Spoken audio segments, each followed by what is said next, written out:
بسم اللہ الرحمن الرحیم۔ السلام علیکم ورحمۃ اللہ وبرکاتہ۔ سامعین محترم، ایک درویش ایک جنگل میں سفر کر رہا تھا۔ اس نے ایک لنگڑی لومڑی کو دیکھا جو بے بسی کی چلتی پھرتی تصویر تھی۔ تو اس درویش کے دل میں خیال آیا کہ اس لومڑی کے رزق کا انتظام کیسے ہوتا ہوگا، جبکہ یہ شکار کرنے کے بھی قابل نہیں ہے۔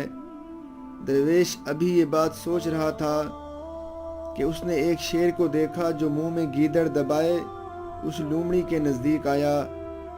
اس نے گیدڑ کے گوشت کا کچھ حصہ کھایا اور باقی وہیں چھوڑ کر چلا گیا۔ لومڑی نے اس باقی گیدڑ کے گوشت میں سے کھایا اور اپنا پیٹ بھرا۔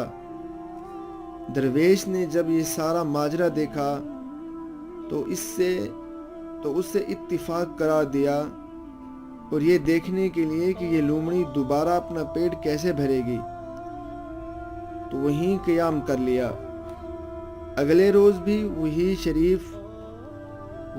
شیر منہ میں گیدڑ دبائے اسی جگہ آیا اور اس نے کچھ گوشت کھانے کے بعد باقی ویسے ہی چھوڑ دیا۔ تو لومڑی نے وہ باقی گوشت کھا لیا اور اپنا پیٹ بھر لیا۔ درویش سمجھ گیا کہ اس کے رزق کا انتظام اللہ کی طرف سے ہے۔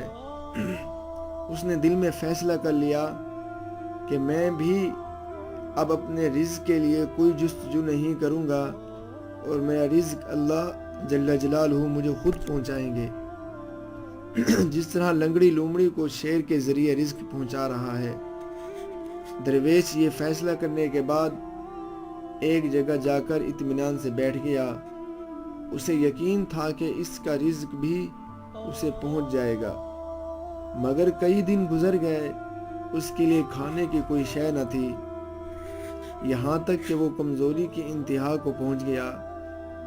اس دوران اس نے نزدیک ایک مسجد کے محراب سے یہ آواز سنی کہ اے درویش، کیا تو لنگڑی لومڑی بننا چاہتا ہے یا پھر شیر جو اپنا شکار خود کرتا ہے، جس میں سے خود بھی کھاتا ہے اور دوسروں کو بھی کھلاتا ہے؟